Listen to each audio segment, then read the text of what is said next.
جب ہماری شادی ہو کر گئی تو ہمارے گھر میں سوائے سسر کے اور کوئی نہ تھا۔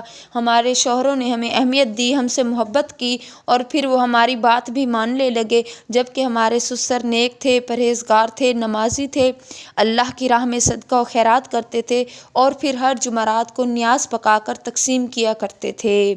اور پھر ساتھ ہی ساتھ وہ ہمیں بھی تلقین کیا کرتے تھے کہ ہم اللہ کی راہ میں خیرات کیا کریں، صدقہ و خیرات کے ساتھ ساتھ نیاز تقسیم کریں، جو تنگ دست ہیں انہیں کھانا کھلائیں، جبکہ ہم اس بات کو نظر انداز کرتی تھیں، ہم تکبر کرتی تھی کہ ہم امیر ہیں، ہم کیوں نیاز کا کھانا کھائیں، یا پھر ہماری محنت کی کمائی ہے، ہم کیوں کسی پہ فضول میں اڑائیں۔ اور اس بات کے لیے ہم اپنے سسر کو بھی منع کیا کرتی تھی۔ جب ہمارا سسر ہمارے کہنے پر باز نہ آیا اور پھر ہمارے سسر نے ہمارے شوہر سے کہا کہ انہیں سمجھاؤ، جبکہ ہم نے اپنے شوہروں کو اپنے ہاتھ میں کر رکھا تھا، تو ہم اپنے شوہروں کو بھی کہہ دیا کہ نہیں، جو ہم کہیں گی وہی ہوگا، تمہارا باپ تو اب بوڑھا ہوتا جا رہا ہے، اسے اتنی عقل نہیں ہے کہ محنت کی کمائی کو کیسے اڑانا ہے۔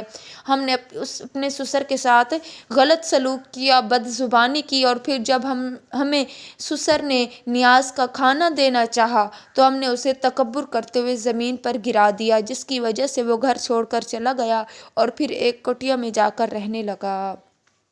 جب وہ اپنی رواداد سنا چکی تو اس کے ساتھ ہی دوسری بہو بولی کہ بابا، ہم کوئی اور نہیں، آپ کی دونوں بہو ہیں، ہمیں احساس ہو چکا ہے، اب تو ہم نہ گھر کی رہی ہیں نہ باہر کی، ہم در بدر پھرتی ہیں، نہ ہمارے رہنے کے لیے کوئی ٹھکانہ ہے، اب ہم خود نیاز کا کھانا تلاش کرتی ہیں لیکن ہمیں نہیں دیا جاتا۔